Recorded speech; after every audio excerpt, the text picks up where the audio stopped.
her service, her tolerance, her commitment to others. And that's how you have to be so careful that you give them a spread of things to do. A royal maid has finally spilled the tea on Prince William, and it's not the fairy tale you'd expect. After years of silence, shocking secrets from behind palace doors are coming to light. What really went on inside Amber Hall? Stay tuned. You won't believe this. Subscribe now. Sadie Rice was once a trusted member of the royal household, serving Prince William and Duchess Catherine, but after 2 years of dedicated service, she's now breaking her silence.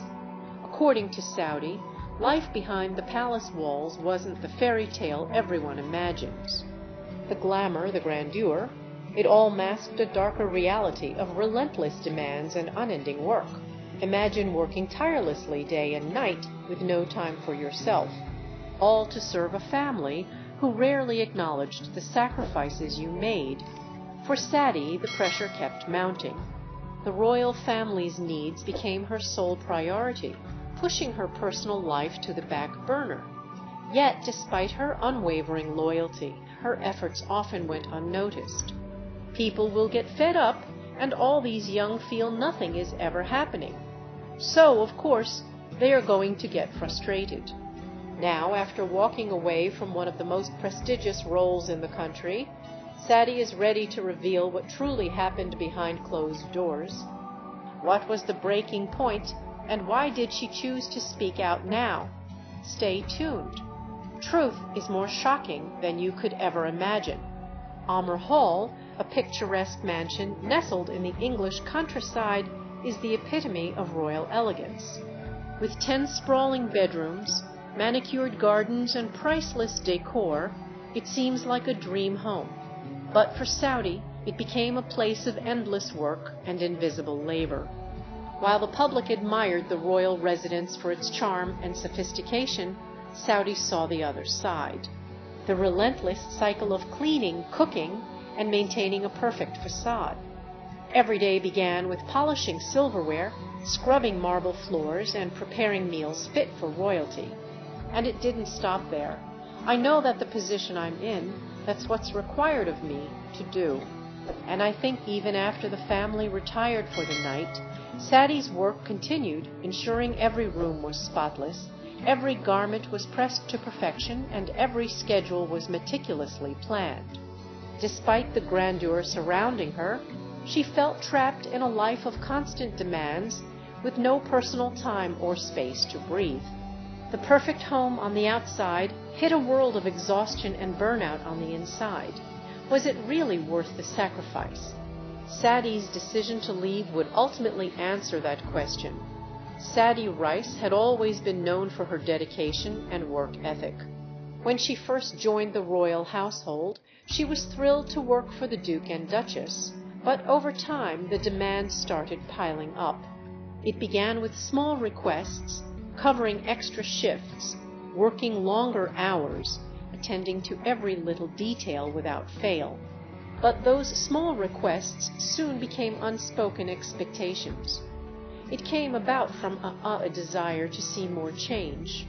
And suddenly, Sadie found herself working at both Amber Hall and Kensington Palace, running back and forth to accommodate the family's needs. What started as a manageable workload spiraled into an overwhelming burden. Sadie's personal life quickly became a distant memory. She missed family gatherings, skipped personal events, and sacrificed weekends, all for the royal family.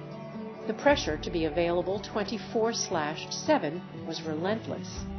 Even on her supposed days off, she was expected to be on call just in case.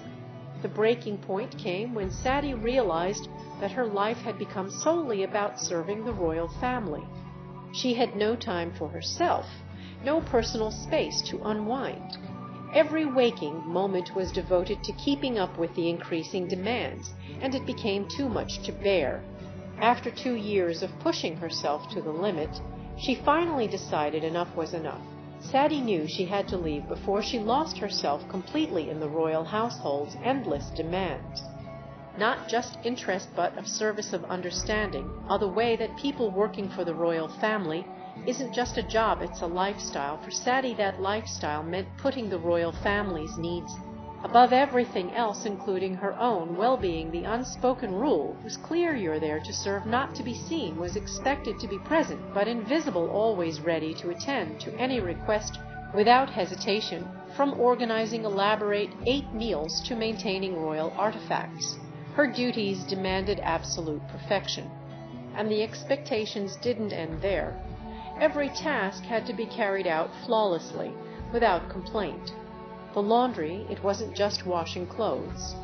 It was preserving expensive fabrics worth more than her monthly salary. The cleaning, it wasn't just dusting and sweeping. It was maintaining historical pieces and priceless antiques with meticulous care. Always been a major ambition. Even grocery shopping was a high-stakes affair, as Saudi had to select the finest ingredients to ensure the family's meals met royal standards. But the most difficult expectation was the emotional labor. Saudi had to keep her personal struggles hidden, always maintaining a calm and composed exterior, no matter how exhausted she felt inside.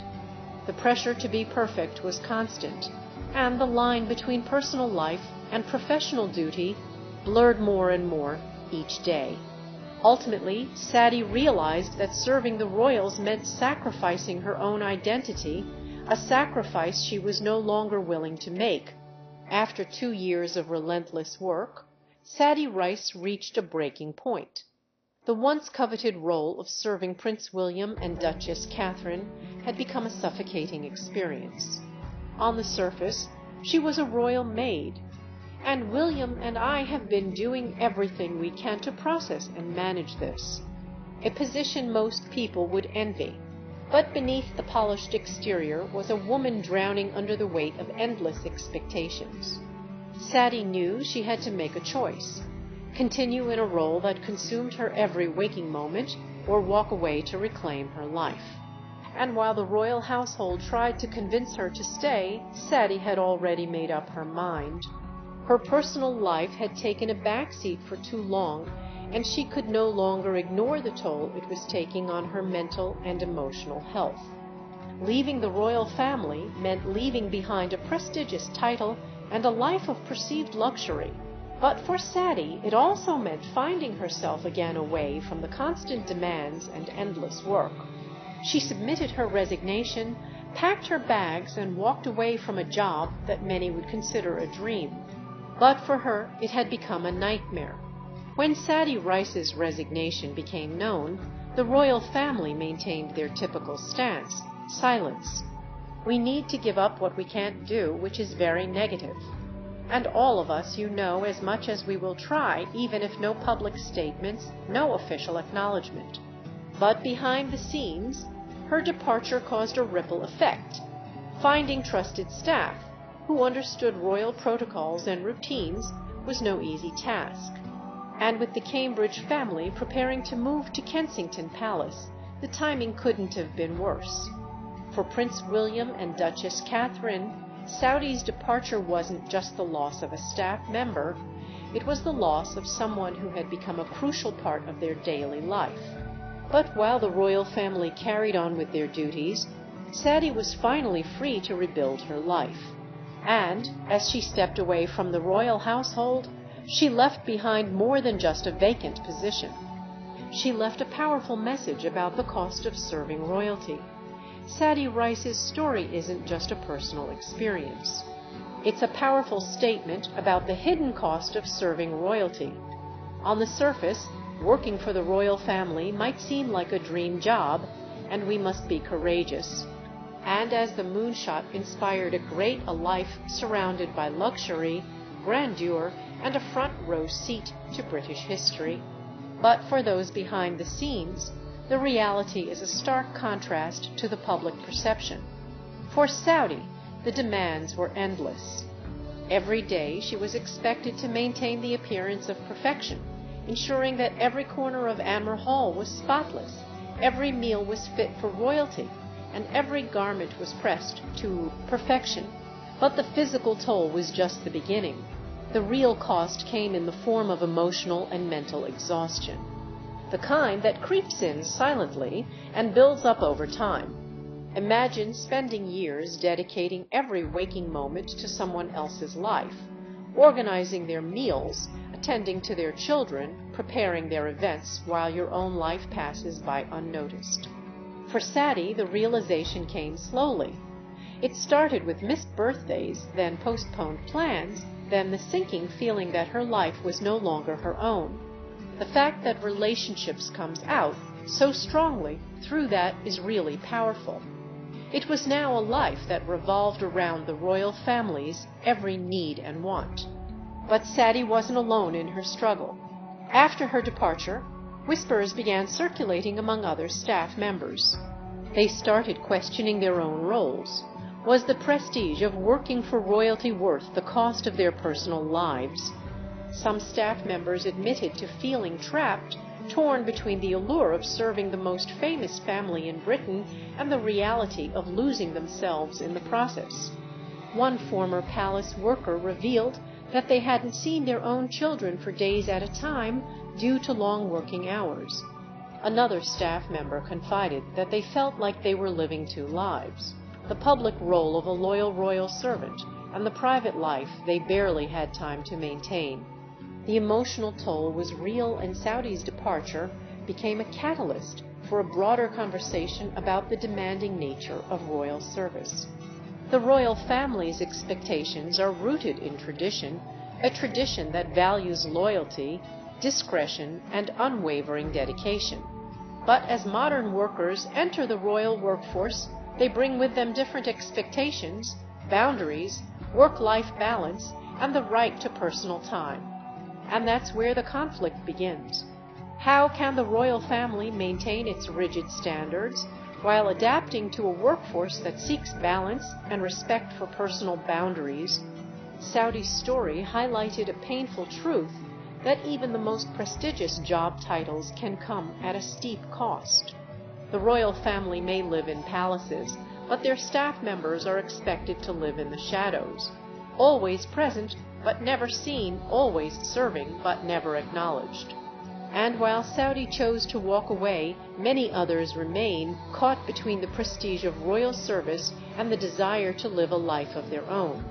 This struggle isn't just about Saudi Rice.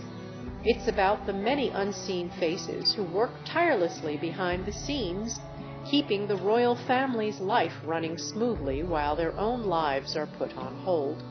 And as more staff members question the price of their loyalty, the royal family may soon face a bigger challenge. How to retain trusted staff members without asking them to sacrifice everything. If your dream job required you to sacrifice your personal life, would you stay or walk away? Sadie Rice chose herself over prestige, a decision that's both bold and rare. What would you do? Share your thoughts in the comments and don't forget to subscribe for more royal revelations.